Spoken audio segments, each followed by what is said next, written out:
A video from Camp David, President Trump addressing the press along with congressional leadership there just in the past hour or so on a Saturday afternoon here in Washington. One of the big subjects the president and not only that, but the vice president, the Senate Majority Leader and Speaker Ryan all talked about was the issue of a deal on DACA in exchange for funding of the border wall. And the president talked there about wanting $18 billion for his promised border wall.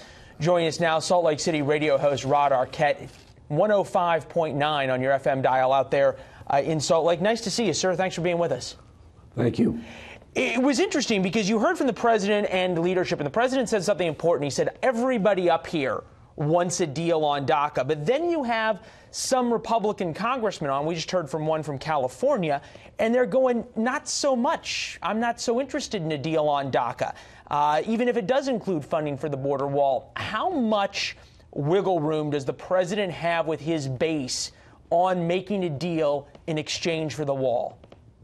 I think he's got some wiggle room, Leland. Excuse me, pardon the voice today. It's going to depend, I think, on issue number one, chain migration. What does he do about chain migration? Issue number two, the lottery system. I think there are a lot of conservatives out there who feel, yeah, we've got to do something about these dreamer kids. But they also feel that over the years, America has been taken advantage of.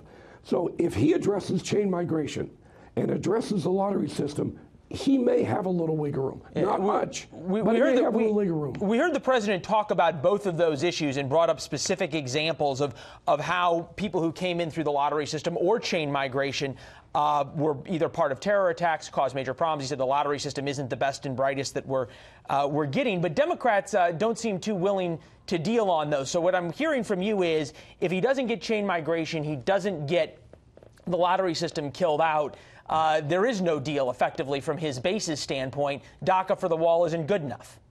No, I think I agree with you. I think he wants chain migration. I think the American people want that resolved. The lottery system they want resolved. And I think they want the wall built.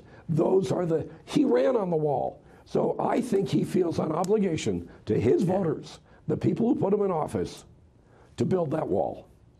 Yeah, Rod, we appreciate you being here, especially with such a tough voice situation. You're a good man to follow through. Very quickly. Mitt Romney now is a possible successor to Orrin Hatch from the Senate seat from your town.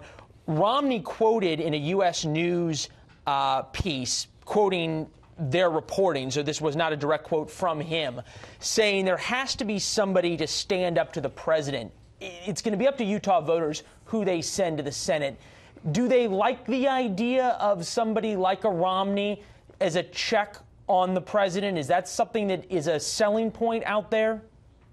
Well, I think they already have a checkpoint, Leland, and I think it's Mike Lee. Mike Lee did it during the Republican convention. Do they want another one? That's a very thin tightrope that Mitt Romney is going to have to walk. And they'll have to pay attention to that. And what direction we'll go, we'll have to wait and see. Well, Rod, I'm hoping that the weather is a little bit better out in Salt Lake City than it is here for your cold.